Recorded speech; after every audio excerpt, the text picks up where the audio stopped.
Hech qachon nafratga past baho berma.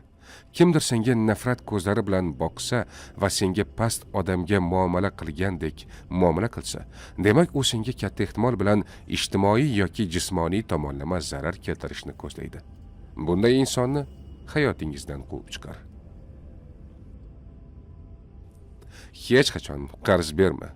Chunki do'stingizga qarz berib, uni do'stlaring safidan chiqarib qo'yishing mumkin.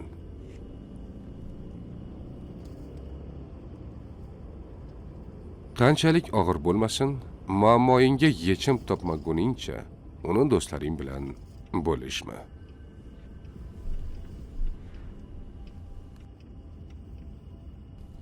Ojiz tomonlaringni boshqalarga ko'rsatma.